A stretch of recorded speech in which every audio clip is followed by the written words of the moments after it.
یہ سورۃ کہف پڑھا تھا تھوڑی دیر پہلے، اس میں سے ہی آپ کو سبق دیتا ہوں، ایک سیکنڈ۔ سورۃ کہف کی آیت نمبر 103، اللہ تعالیٰ فرما رہے ہیں اپنے نبی صلی اللہ علیہ وآلہ وسلم سے، قل هل ننبئکم بالاخسرین عملا، اے نبی آپ فرما دیجئے کہ کیا میں تمہیں مت بتاؤں ان لوگوں کے بارے میں جو کہ حقیقی طور پر خسارے میں، نقصان میں، الذین ضل سعیہم فی الحیاۃ الدنیا، وہ لوگ جو کہ جن کی بھاگ دوڑ، جن کا اٹھنا بیٹھنا، جن کا اوڑھنا بچھوڑنا، جن کے انٹرسٹ، جن کی دلچسپی صرف اور صرف اس دنیا سے وابستہ ہے، وہم یحسبون انہم یحسنون صنعا، اور ان کو لگتا ہے کہ وہ تو سیدھے راستے پر ہیں، جو کہ ایک دن پہلے ڈانس کر رہے ہوتے ہیں، کانسرٹس کر رہے ہوتے ہیں، جب رمضان آتا ہے تو ساتھ ہی یہ اسلامک ہو جاتے ہیں۔ آپ خود حیران ہو جاتے ہیں یار پچھلی ریل جو ہے اس میں ناچ رہی تھی، اب یہ دوپٹہ لیا ہوا ہے۔ آپ ان کو جا کے کچھ کہیں گے تو کہیں گے تو میرا دین ہے، اپنی قبر سوارو، تم کون ہوتے ہو مجھے؟ الذین ضل سعیہم فی الحیاۃ وَهُمْ يَحْسَبُونَ أَنَّهُمْ يُحْسِنُونَ صُنْعًا، اور ان کو تو لگتا ہے کہ وہ تو سیدھے راستے پر۔ أُولَٰئِكَ الَّذِينَ كَفَرُوا بِآيَاتِ رَبِّهِمْ وَلِقَائِهِ، یہ وہ لوگ ہیں جنہوں نے اللہ تعالیٰ کی آیات کا کفر کیا ہے اور اس سے ملاقات سے بھی انکار کیا ہے۔ اگر آپ اپنے ارد گرد نظر دوڑا کر دیکھیں لوگوں کا جو بیہیویئر ہے،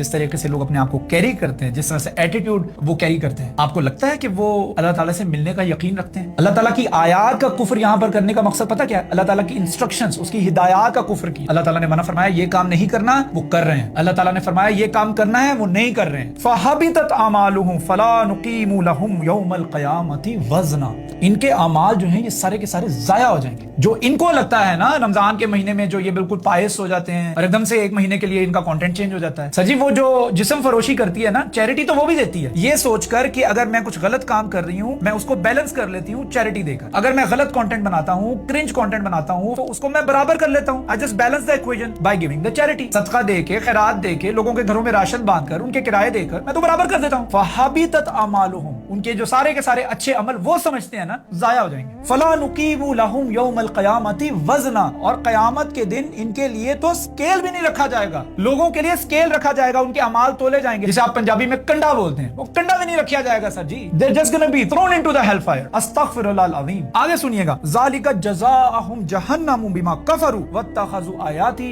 وَالرُّسُلِ هُزُوًا، یہ جزا ہے ان لوگوں کے لیے، یہ جہنم جو ہے یہ ان کے لیے جزا ہے ان کی کرتوتوں کی۔ You can see the sarcasm in the ayat، کیسا اللہ تعالیٰ طنز کر رہے ہیں۔ اللہ تعالیٰ یہ نہیں فرما رہے ہیں کہ یہ ان کی سزا ہے، جو یہ عمل کرتے رہے ہیں نا دنیا کے اندر یہ اس کی سزا ہے، نو، اللہ تعالیٰ فرما رہے ہیں یہ ان کی جزا ہے، یہ ان کا گفٹ ہے، ان کا پرائز ہے۔ وہ آیات کا مذاق جو اڑاتے تھے نا اس کی جزا ہے یہ۔ میں آپ کو مثال ایک دنیاوی لحاظ سے دیتا ہوں، میرے والد صاحب آج مجھے کہتے ہیں کہ یہ کام کرنا ہے اور اس کام سے دور رہنا ہے، ٹھیک ہے، شام کو ملاقات ہوتی ہے، جب وہ شام کو واپس آتے ہیں تو میں جو کام انہوں نے منع کیا ہوتا ہے میں وہ کام کرتا ہوں، اور جو انہوں نے کہا ہوتا ہے کرنا ہے میں اس کو ہاتھ بھی نہیں لگاتا۔ اس کے بعد اینڈ آف دی ڈے میں اپنے والد صاحب کو کہتا ہوں میں آپ کی بڑی رسپیکٹ کرتا ہوں، وہ کہیں گے تم میری باتوں کا مذاق اڑاتے ہو، تو اللہ تعالیٰ بھی یہی فرما رہے ہیں تم میری باتوں کا مذاق اڑاتے ہو، تو یہ ہم نے مذاق نہیں بنایا، روزانہ کی بنیادوں پر آپ کو کچھ نہ کچھ دیکھنے